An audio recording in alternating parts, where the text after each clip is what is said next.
who you were before in the office was who you wanted to project, like who you are. I am this role. I am this person. This is who my title is. And then Yeah. at home, you're like, oh my God, I can be a little bit more comfortable. I'm sitting for so long. No one is seeing what I'm wearing on the lower half. And then we came to the middle of like, oh, there is this, the gray area in between the two extremes is that I can be comfortable.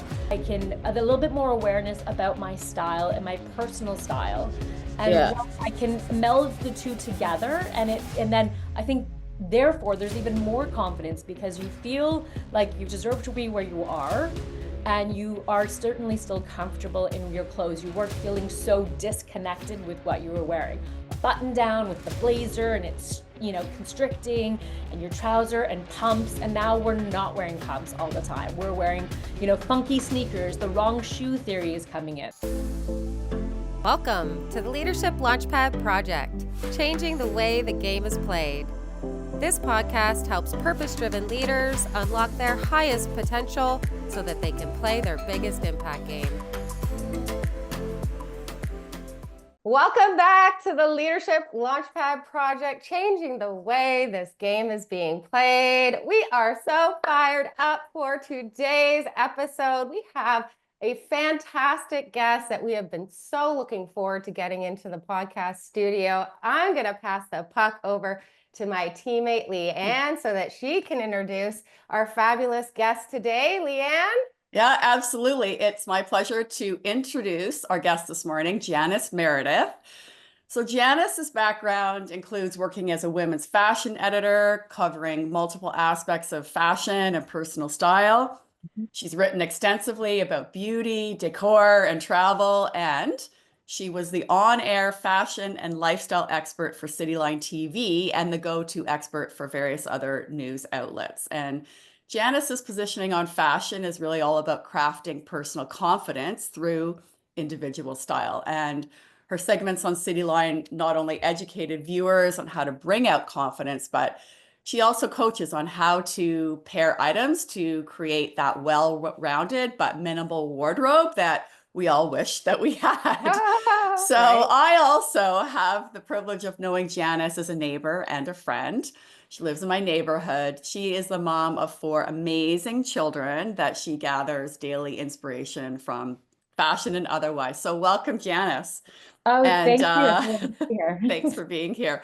We're excited to jump in with you this morning, and I thought we could get started by highlighting, obviously, you've been in fashion for a long time. In fact, you told me that you've been dressing women since you were a teenager. So I thought you could maybe orient our audience a bit by telling them what got you interested in fashion, and then give us a bit of a download on how you got started and what you're working on now.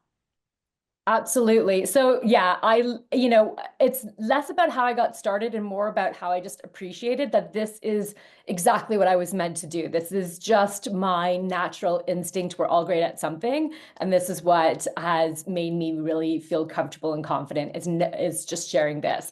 But I literally was that kid in high school when you had a history project. I was writing the history of, dressing, bustles, corsets, that sort of thing. When I was babysitting, I tried to get a corner in the market by also dressing the woman, the mom who was going out and doing her hair and makeup before she went out. So I was obviously the most popular babysitter. And I was just gonna that was say, my core. I didn't charge busy. extra.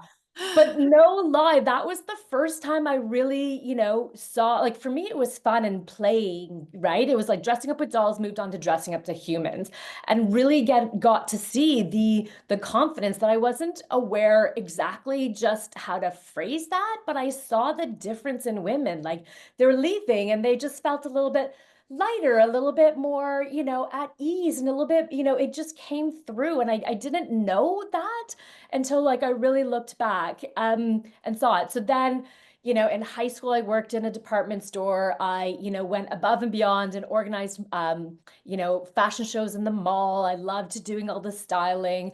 And then when it was time to go to university, I was like, oh, okay, but I'm going to be a lawyer.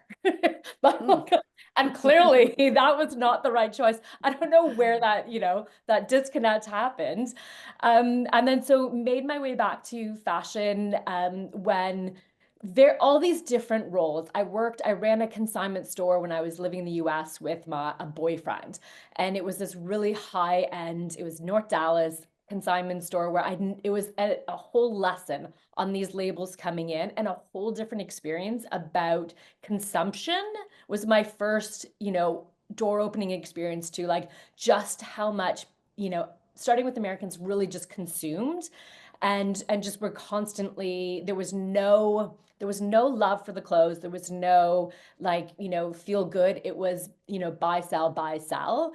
And that really struck me and has kind of always been a core value of just even styling with, my clients and shopping, making sure that it fits a lot of aspects, just to deserve to be in your closet and make life a lot easier.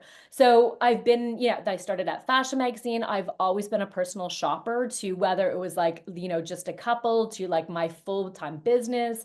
During COVID, I was filming Cityline from home. We filmed that show on an iPhone in my house that's 18 feet wide with 4 children, also online schooling, and the dog. I got a puppy right before COVID. Like, nearly broke me because it was just too much. Liane would attest, they sent mannequins to my house, and I have a big front window, and I had these 4 very white naked women right in my hallway. And when people would come by and they would like double take, and it was a rough go, like dressing mannequins that do not, my daughter, so my oldest is a girl and then 3 boys, and my daughter was with those boys being like, FYI, that's not how we look. That is not normal. The mannequins were ridiculously shaped. So that was, I loved Cityline because it gave women all across, we were North American, we were syndicated in the US, access to this information of like simple tips that you just, again, we're all great at something, but we're not fantastic at everything. So we do need to like appreciate what we're not great at and seek out help. And so Cityline gave me that. It gave me access to all of these women who in various stages of their life could tap in and pick up tips. It was online. They could pop in when they needed that information. And then, having that access really helped me hone kind of what my key moments were that I wanted to share, like those tidbits that really resonated with the audience. And so I turned that into, during COVID, a monthly workshop that then went into this online course that just had these 3 pillars. And that it was really nice. The entire time has been this evolution of just really what it distills it down to, like how it fits you, how it changes your confidence, how to make life easier. Like, we have decision fatigue extreme going on, and we need to dial it back. Women in particular, we don't put ourselves first. It's so unfortunate. Like, our bodies have done so much great for us, and yet we're not giving the respect back. And we need to just be a little bit more kind to ourselves. Fashion is not trademarked. It is, so it's at every level of price point, because it can literally, I've seen it, pieces come from, the Paris runway, they go in a photocopier and get photocopied. And then that's what gets distilled into these different things. So finding pieces that fit you and that reflect who you are is really important to me, as opposed to a trend. Like, a pillar of mine is pieces come together, and that makes the trend, the on-trend moment, not what the piece is, like how you wear your clothes. So there's a lot of important pieces, but it actually distills down to a few important things. And my clients come to me at kind of, these moments of these time-changing critical moments in their life. They're new moms or new working in the industry, how to dress to fit your age. We don't want to look like they're wearing their mom's suit. Or their parent suit, and then how to, dress appropriately for the industry. Like, that is actually how a styling business that I did with a partner way back, like when I had just finished working at Fashion. She was going through divorce, and her divorce lawyer was a part of the Toronto Law Society, and he was just realizing that the variances between the discrepancy between how the older lawyers and the younger lawyers were dressing was just way off.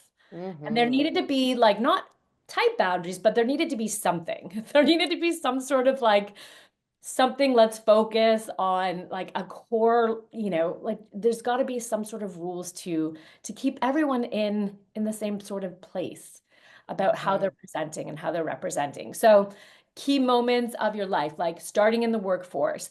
After you've had a baby, you're re-entering the workforce. I found that the younger crowd, they want to look like they deserve to be there. They want to being professional. They don't know how to do it. And also retail in Toronto, especially right now, is really hard. And then and then when you have your children and you go back to the workforce, your body might weigh the same, but it's all in different places. That weight has shifted. And then and then all of a sudden you need to dress for different reasons, dress quickly, and you want to be a little bit more fun. Like the parent mode kind of like you need to offset that. We're like, no, no, no, I'm still cool, I'm still good.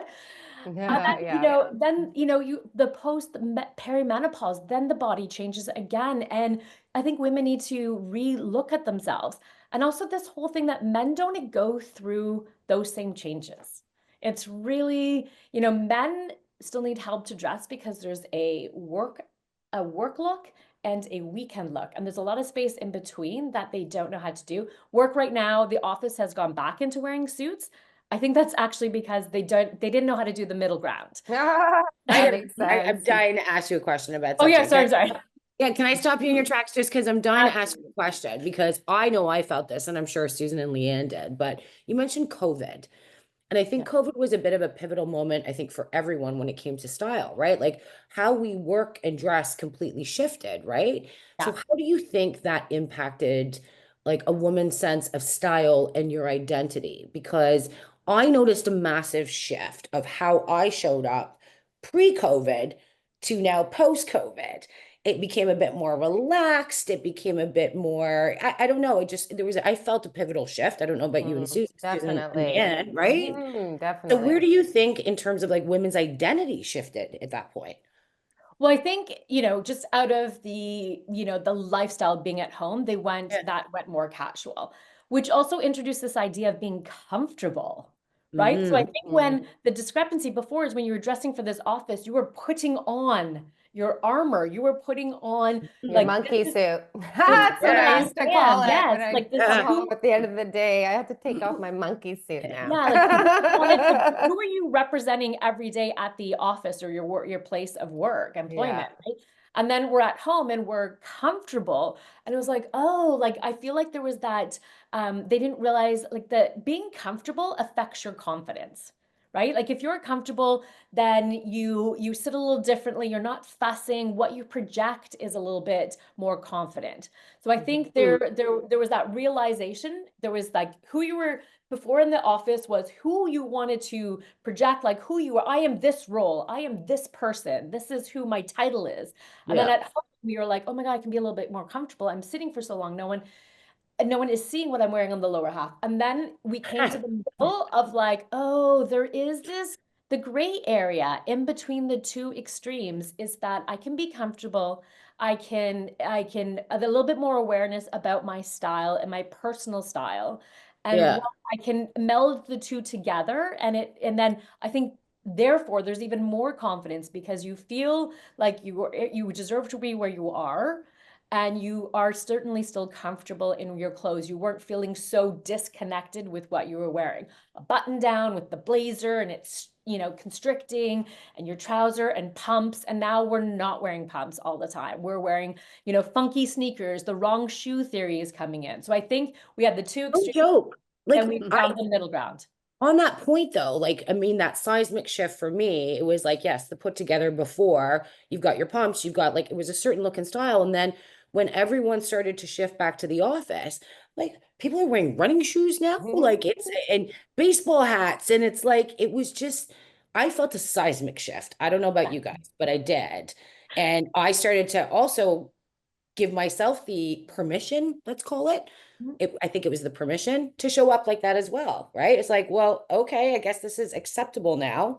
And I can go into a presentation wearing jeans and sneakers because they're cool. I don't know. Yeah.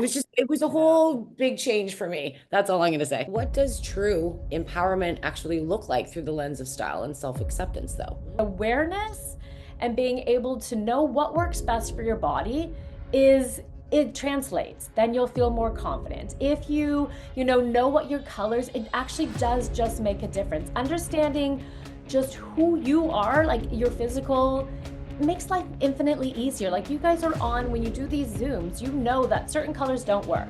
You know that certain prints will buzz.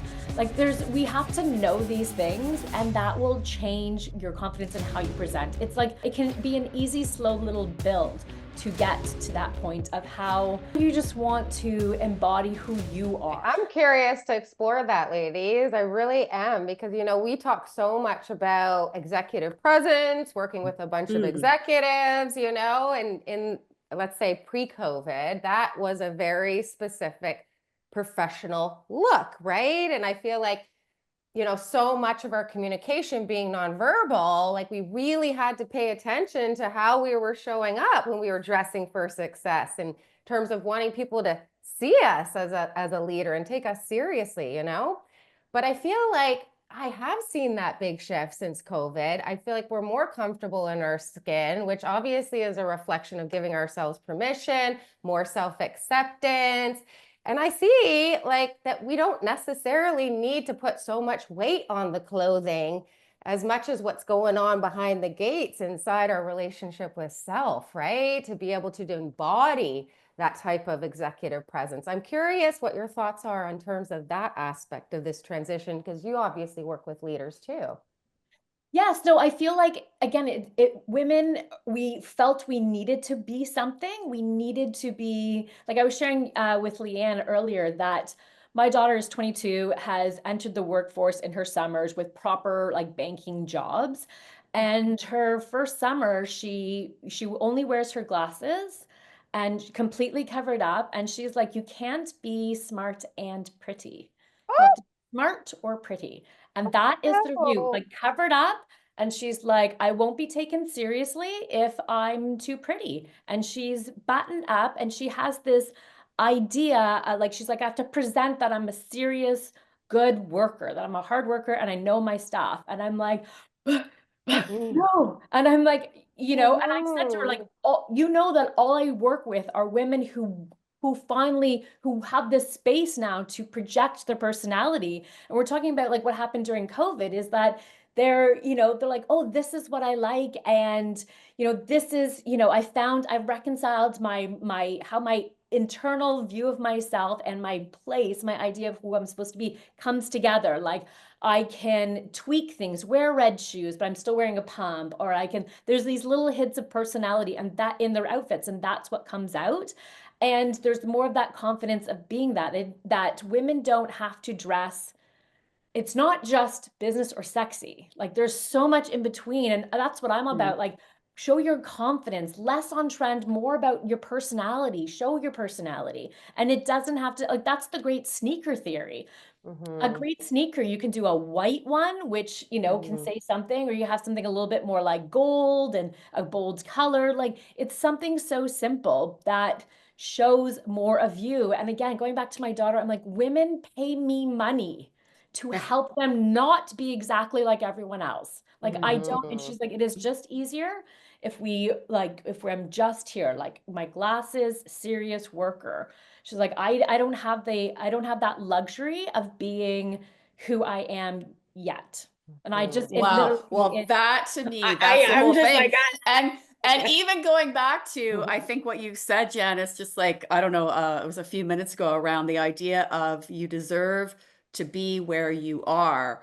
And, as a younger woman, and I think this applies to men too, right? With their power suits and, or like trying to make sure that they're exuding that they deserve, to be in that position. Is like, so at what point, do we finally decide as women, as men, like, okay, I do deserve to be here. And, this resonates with me because we're talking about the COVID thing. And I definitely remember going down to the office. Susan and I shared an office downtown, and I was really just getting started as a coach. And I absolutely felt like I needed to dress like I deserved to be there, right? I dressed in the pants, the high heels, the blouse, like sometimes a jacket, the whole thing.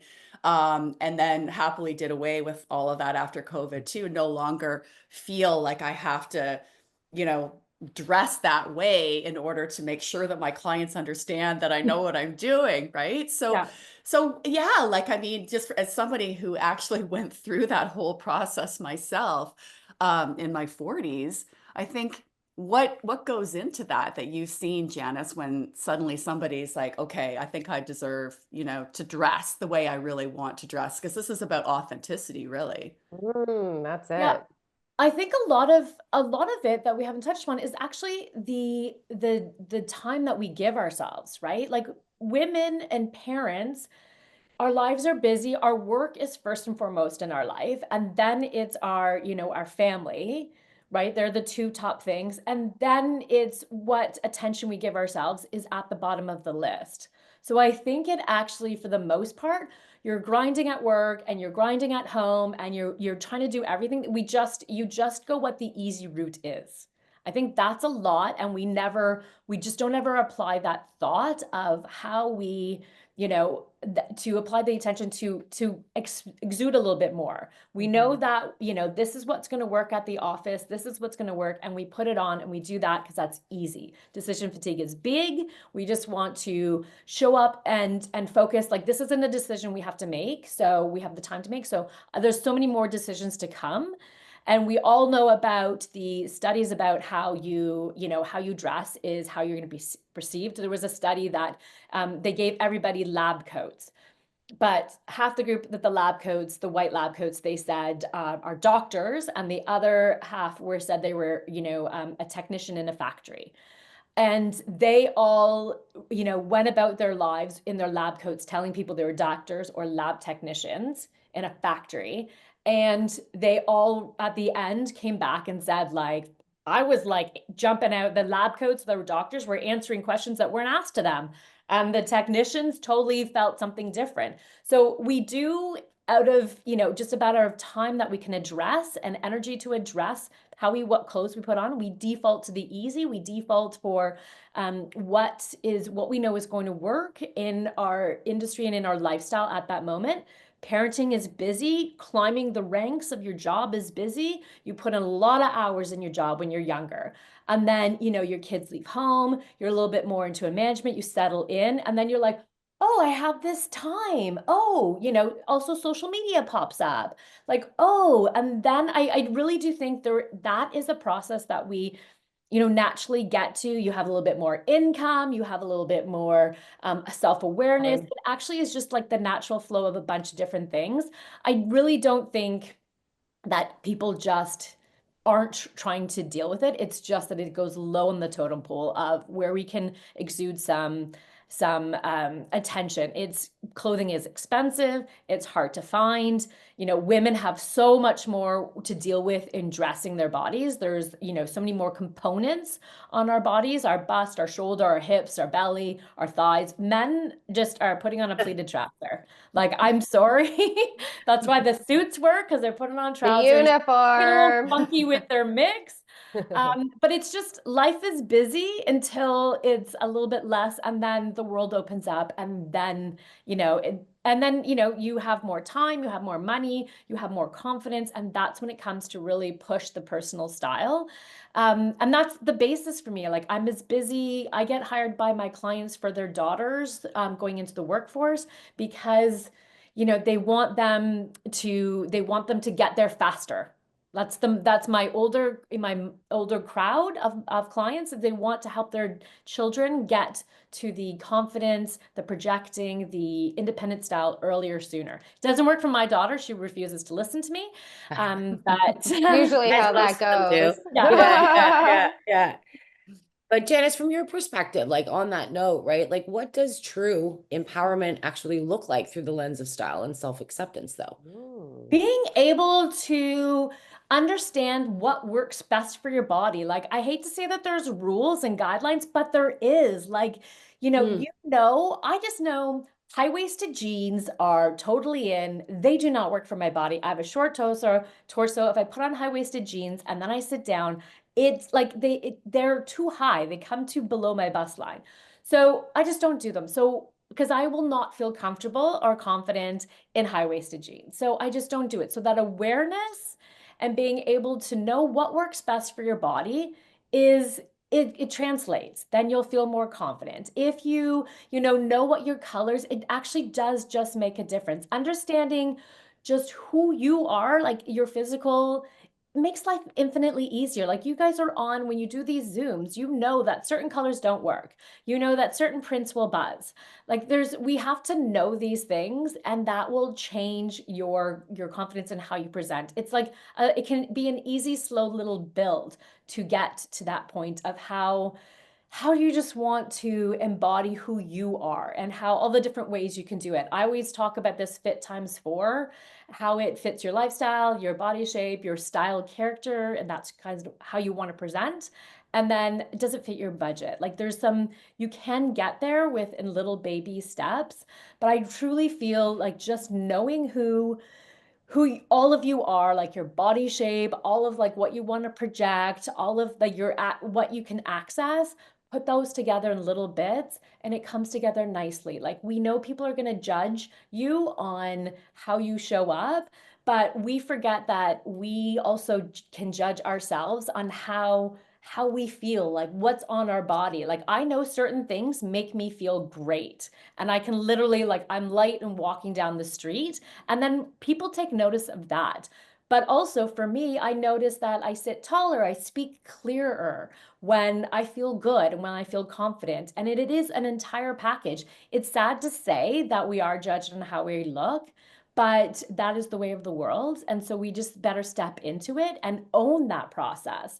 And I love that you guys are working with executives, and there's so many stages of that you get the younger market and open them up to being more confident and how all the different ways that they can do it to show up for themselves. I think the mismatching of who they think they should be and who they actually are is a process that comes with experience and age. Wow. Well, and I think too, like the whole thing around accepting body type is kind of like the entry to understanding what looks good on you, which is then what leads to feeling good and confident. So a lot of it hinges on a very sticky, I feel like, area for women, especially when you get to, the perimenopause, menopausal age, or your body's changed, to acceptance of that of your body type. And I just think, like, that alone is probably a tricky piece. Just so many women are so hard on themselves. Like, how does that generally go when you're working? So maybe it's less of a issue for men, more of an issue for women. Obviously, like those hormonal changes are going to impact your body. So what do you see, like, when you're trying to get somebody to accept, like, this is, a body type and this is what's going to look good on you? Well, first, just being really celebratory of our bodies. Like men and women, our bodies do amazing things and we show no respect for it. Like we work out, but we work out for, different reasons than accepting what our body can do for us, right? Like I think we work out because it's healthy or you have great muscle tone, but that's less about what our body actually does. Like women, we create humans. It carries us through the day. It all works, it's an amazing, entity that all just works together. And so we are less kind, especially women, to our bodies. We don't give it enough respect and enough kindness to ourselves. And the world is not kind to women in exchange as well. Like it's harsh. Men do go through different changes with their life as well. It's just that men's fashion is not as changing. There's not as many options, right? We have dresses and shorts and skirts and blah blah and blah. Men have they have a fewer components to deal with. They have fewer pieces, so it's all just a matter of a fit. And to be honest, they're not trying to. Just the male ego isn't so focused on hiding anything. Women focus on hiding things, right? Or dealing with things. Men put clothes on. Be honest, right? Like if they like it, they put it on. there's just, and I've dressed men, and trying to get them out of that suit and into a more on-trend thing is actually really hard because they're like, I don't know. I don't know if I'm going to like this. I'm like, it's going to be okay. Like, I always let my clients keep their old jeans, but try the new jeans on. And I'm like, you can always go back, but let's just ease into these.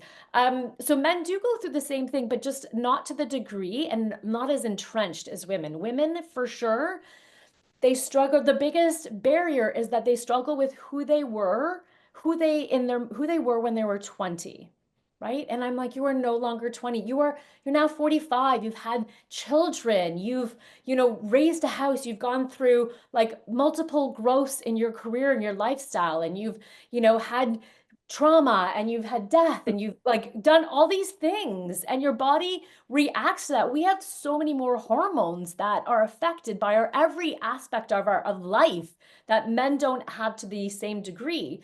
Although the hormones affect how our composition of our body is, we just don't seem to accept the knowledge and actually like interplay it in with our body. We're like, oh yeah, no, that happens, but like how it actually happens doesn't come together. So for women, it's literally like did a workshop last night, and we was in a retail store, and it was a very short talk. And then I stood in the back where the change room was, and it was all just like tweaks. And like, you don't have to get rid of your closet. You just have to understand the proportions. I talk a lot about the 1/3, 2/3, your horizontal lines and your vertical lines. It's all about finding balance and proportion. So it's just this re-education of women to, letting go of what their 20-year-old body was. Like, we don't have to mourn it. That was a beautiful time and place, and now we're in a different beautiful time and place. And we need this respect. And this is how it can be easily together. You can still wear a fabulous dress. We just want the waistline to be at a different spot, because that's where we're now the smallest. Like, let's celebrate the smallest part on our torso, because wherever it's small means it goes out, comes in, goes out. And we're supposed to have shape. And that's another thing. Women, we're inundated now. It's a harsher world with the social media, and not understanding how social media works on behind the screen, right? Influencers are paid. They're paid. So go through their feed and see like what they'll be like, oh my God, this is my most favorite pair of denim. I'm like, were you wearing them like, last week? What was your favorite pair of denim last week? So how it works on the back end with Like to Know It and, Shop My Style is they'll push certain brands. It'll be like Levi's is giving a 20% return, 20%. So if they sell and a pair of jeans is $100, they just made $20. So understand why they're Wow. pushing jeans, right? Also, you're following somebody that might be a completely different height, body shape, lifestyle. That's why I always have that, again, my fit times 4. Does it fit your lifestyle? Does it fit your budget? Does it fit your body shape? Does it fit your your style, personality? Like, we look at what you're being influenced with and understand why they're pushing something. Does somebody come back and reference something like 6 months later? Then I'll be like, oh, okay, so it made it through like 6 months of your wardrobe. What do they keep coming back to? Look at those pieces. And again, make sure it fits you. So we're getting inundated now with way too much information, which is pushing this cycle of consumerism like exponentially faster than it ever was. There is a person in the major Zara stores, like the major locations, that's tasked with looking at, what is coming in on with what everyday people are wearing, how they're wearing the clothes, and any of those like style, really unique style outfits. They'll take a picture of it. They send it off in 10 days. Zara can turn around an outfit, a piece. It can go from a picture to and then come back in 10 days. There can be a piece. That is craziness. In all of social media, we've actually lost our personal style.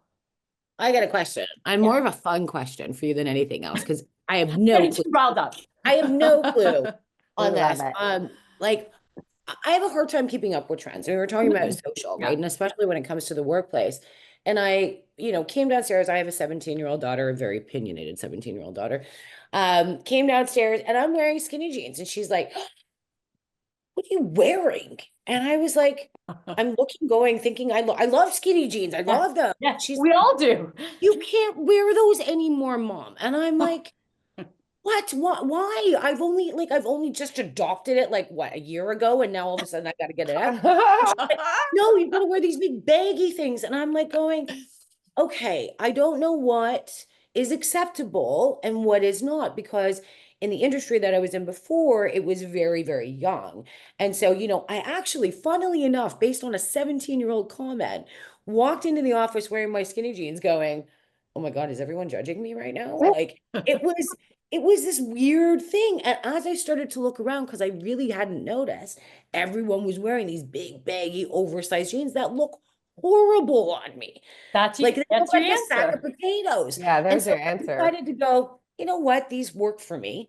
I feel good in them, and I continue to wear them. And she was mortified. But again, like, that's a kid, right? That's a Yeah. teenager. But Yeah. also, so first off, in no way is any person walking around judging your outfit. No one is saying, oh my God, those jeans are so like, 2003. No one is saying, oh, that came from that Smythe collection and whatever year. No one is saying that. Yeah. No one is thinking that. No one's aware of that. We got to let that go. Mhm. So it's what I was saying at the beginning is that to me, it's really how you put your pieces together. So Mhm. yes, that works well for you. So wear your skinny jeans, but then look at the styling of the rest of your outfit. So before we would have, all of us have worn our skinny jeans with a pump, a cami, and a blazer. And that was Yeah. a dinner outfit, right? And we no longer wear them. Now you wear your skinny jeans with, a kitten heel or like a boot. They're going into a boot, a riding boot, and you're wearing a t-shirt or a flouncy blouse with it. And that's how we wear our skinny jeans. It's how the overall kind of, Look. silhouette is Yeah. coming together. So I always say when you're looking at like runway trends, kind of like go back, skim your like squint with your eyes, and you see, okay, there's new color pairings, or there's the silhouette is all baggy. So if you're gonna do all baggy, then just do the top half baggy. Like you Mhm. get to choose what A works best for you, and then what is the fun element. And when I talk about like your style character, I go through this whole like hour, Liane's done it, like hours of finding your style character. And there's Alison Bornstein does the 3 words. I don't know if anybody's heard of those. I've seen that on Instagram. Yeah. Yeah, No. it really does work. So mine are like feminine, polished, and unexpected. And for me, if I was wearing my skinny jeans, which I love, I would put a funky low rise, like red sneaker with them. And so I feel clean with the like not ripped denim. I struggle with ripped denim because it just doesn't work with my polished, like what I like to present is this polished look, but it's not prissy. So I need to add some sort of, side thing to it. So those style words really help kind of put your outfit together. So you get to wear your skinny jeans and then you add some other elements and then they become you. And that gives you the confidence to, tell your daughter to, okay, so you don't have to wear my skinny jeans, but I'm wearing my skinny jeans. You just don't get them then. 100%. feel like And I continue to do so. Yeah. I feel like this interview is saturated with so many golden nuggets. Where I want to land this plane today, Janice, is to leave any of our leaders out there that are listening and resonating and feeling like, you know what, like I really want to put some conscious effort into this whole style thing, Where would you leave them in terms of 2 of the most important starting points for them to consider? I love this idea of picking 3 anchor words because that's really powerful, right? That's something that you actually can work with on the daily to try to pull all of these concepts together. But if you could leave our leaders with just 2 of your favorite tips, what would they be? Oh, my favorite tips. Just understand what makes you feel good. Like when you have something on and you feel good, notice that. Like take note of that. And on the flip side, if you are put something on and you're just like it's not sitting, it's not coming together like me in high-rise jeans, and then I sit down and I have this massive bulge, then notice those points. Notice what works and what doesn't work. So like literally, a jean I will take a measurement to it, my rise of my denim. oh, you know what? These are too high. I'm never going to buy this rise again. I can still get wide leg, skinny leg, any other style, but like the rise has to work because this is what works for me, and too high doesn't work for me. So spend your money consciously and with awareness about what you're putting on your body, and love your clothes. Wear your clothes. Wear your clothes that make you feel good. It doesn't matter if how old they are, if they're at the moment on trend. Wear your clothes that make you feel good. And that will the ripple effect it's scientific. We know it. It's going to come together. So that's it. 2 tips. Pay attention to what you wear, what that makes you feel good, and then what doesn't. And then just don't repeat that. I feel like that's so in line with everything we talk about in our coaching, right? In terms of that feedback, what works, what doesn't work, and then integrating that intentionally so that you can progress your style. Ladies, I'm going to go to you. Lastly, where are we wanting to leave our folks today in terms of your final thoughts on this discussion? Liane, I'm just going to continue. I'm sorry. I'm just going to continue to show up as my authentic self and do the best I can, not sit in judgment, not take opinions from 17-year-olds, and just show up as me. I'm a girly girl at heart, and I love frilly things and pretty things, and I just accept that. And I've just decided to accept who I am and how I take up space in the world. But I love that. Well, so yeah, I think I'm kind of inspired by this idea of just being, more conscious around, what works, what doesn't work, how you feel. I think, I can really relate to just maybe over the last few years, just kind of like, powering through and not thinking too much, sitting in front of Zoom, just putting a white collared shirt on. And that it's just, like having like that whole idea of taking a little bit of time and believing that you deserve the time. And what comes out of that is feeling better. And I think, it's actually important on Zoom to maybe exude something other than just a boring white shirt. So maybe you guys are going to see me with some patterns or something more exciting going forward. Because this is just a uniform, right? I just put it on. I don't even think about it. I have decision fatigue. And so this is the easiest thing. So I'm kind of inspired. The truth is like, I do have more time now. I've got a kid going off to university in the fall, and maybe this is time to spend a little time with some fashion stuff for myself. There you go, Susan. We're going to hold her accountable to this. We're going to start showing up in red. It is a muscle you need to exercise, right? Like, you probably have pieces. You just got to like reach for them. It's an exercise. It's so funny because I always joke with my clients, if you see me in black, run for your life, right? Because like for me, I'm such a colorful personality.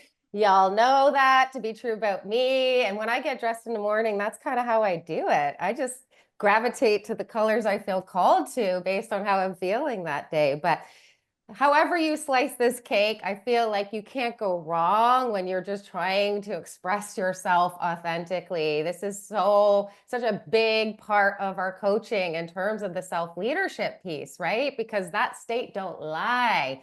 Right? That is the ripple effect in terms of how you're going to make others in the room feel. And so I totally celebrate this conversation for our men and our women. I feel like, this is the time in this space and place in history where we have been embracing our authenticity the most.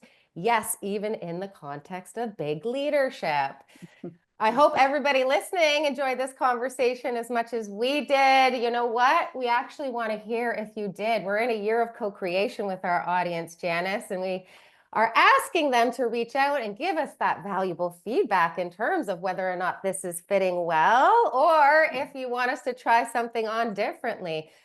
We're really wanting to hear from our folks so that we can make sure that we're bringing in the right experts to really hit the mark in terms of where you're at in your leadership development game.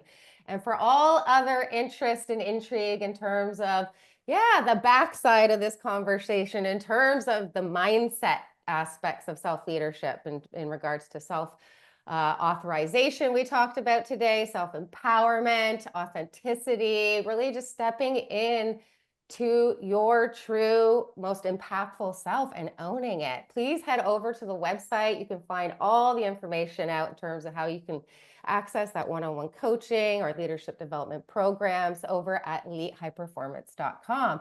And of course, you got to share this episode with a friend, maybe a friend who doesn't put too much thought into their style. And please remember to hit like and subscribe before you go. Thank you, everybody, for tuning in. Oh, wait, let's just in case somebody wants to reach out and get in touch with Janice. Yeah, that's where I was going to leave it. Oh, sorry. I thought you were saying goodbye, and I thought, oh, we need to make sure that. Yeah, no. Okay, I'll let you go back to what you were going to say. No, I was just gonna say, if anybody wants to reach out to our expert and book a consult or some time with her to follow up on any of these discussions, we're gonna leave all her information in the show notes. But Janice, if you could pick one place that it would be easiest to access you if they're dying to get in conversation about anything that we talked about today, where would that be? Janice Meredith Style on Instagram. Amazing. We'll leave all the other info in terms of her website and other places that you can find her in the show notes. Thank you, everybody, for tuning in, and we will see you all next week. Bye. Thank you. Thanks, ladies. Bye. Bye.